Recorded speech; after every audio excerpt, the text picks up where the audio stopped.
दोस्तों ऐसा अनुमान है कि आने वाले कुछ 1-2 सालों में 10 से 20 लाख लोग खाने की कमी से मर जाएंगे। जी हाँ, हम बात कर रहे हैं नॉर्थ कोरिया की। हाल ही में किम जोंग उन ने यह माना है कि यहाँ पर बहुत बड़े स्केल पर खाने की कमी हो रही है। नॉर्थ कोरिया में कई जगह खाने के लिए कुछ भी नहीं है। किम जोंग उन ने फूड क्राइसिस का कारण बाढ़ और कोविड-19 को बताया है।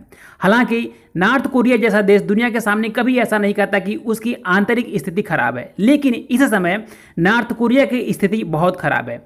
इसी तरह 1990 के दशक में वहां पर फूड क्राइसिस हुआ था और तब खाने की कमी से 2.5 से 3 लाख लोगों की मौत हो गई थी, जिसे नॉर्थ कोरिया में आर्जुअस मार्च कहा जाता है।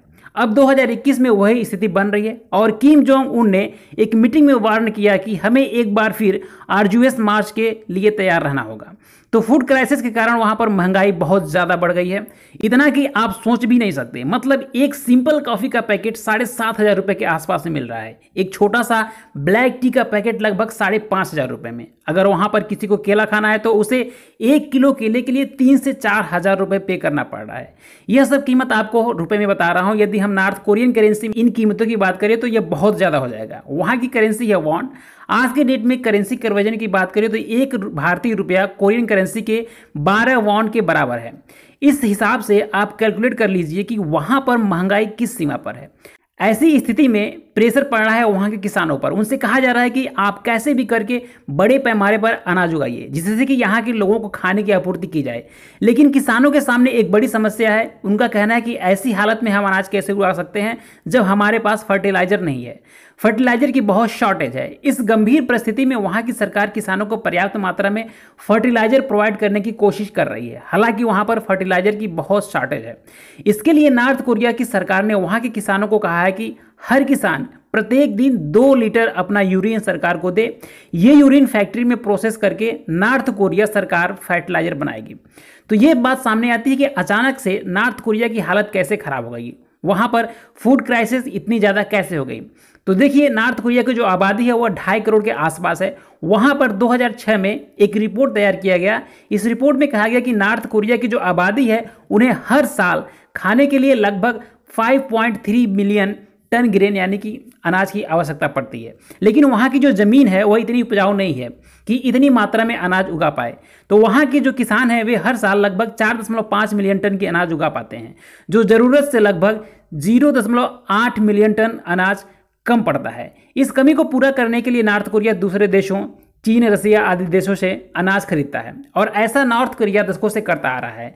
लेकिन इस बार इसे बहुत समस्या हुई। बाढ़ के कारण फसल बर्बाद हो गए, अनाज का प्रोडक्शन बहुत कम हुआ। इसके अलावा कोविड-19 पैंडेमिक भी एक वजह है। हालांकि नॉर्थ कोरिया कहता है कि हमारे यहाँ कोरोना वायरस पहुँचा ही नहीं है और इसके लिए एक भी केस नहीं है।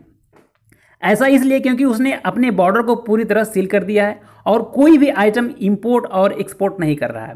और चीन से जो पहले फूड आइटम्स, फर्टिलाइजर्स या अन्य जरूरत की चीज़ें खरीदता था वह बिल्कुल बंद कर दिया है, क्योंकि इसको डर है कि यदि वे चीन से कोई प्रोडक्ट खरीदेंगे तो इनके साथ उनके देश में कोरोना वायरस आ जाएगा, जिससे वहाँ पर भारी तबाही होगी। क्योंकि यह देश मेडिकली इतना स्ट्रांग नहीं है, वहाँ पर वैक्सीन अवेलेबल नहीं है और वह पैंडेमिक को संभाल नहीं पाएगा। हो सकता है कि इनकी बहुत बड़ी आबादी कोविड से ही मर जाए। तो इस डर से इन्होंने बॉर्डर सील कर रखी है।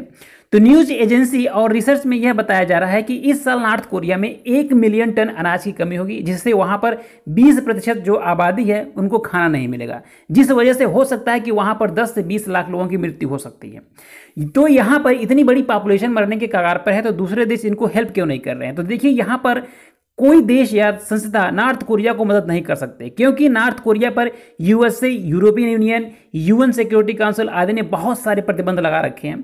इन प्रतिबंधों के कारण नॉर्थ कोरिया को सहायता नहीं पहुंच पा रही है। इसलिए नॉर्थ कोरिया इस समय काफी प्रॉब्लम में है और इसका जिम्मेदार खुद नॉर्थ कोरिया है, क्योंकि वह परमाणु बम और हाइड्रोजन बम बनाने के पीछे से नहीं हट रहा है। इस पर उसका बिल्कुल अड़ियल रवैया है, जिसके कारण उस पर अनेकों प्रतिबंध लगाए गए हैं। तो दोस्तों, इस पूरे मामले में आपका क्या विचार है, हमें कमेंट बॉक्स में लिखकर जरूर बताएं। तो दोस्तों, आज के लिए इस वीडियो में इतना ही। धन्यवाद।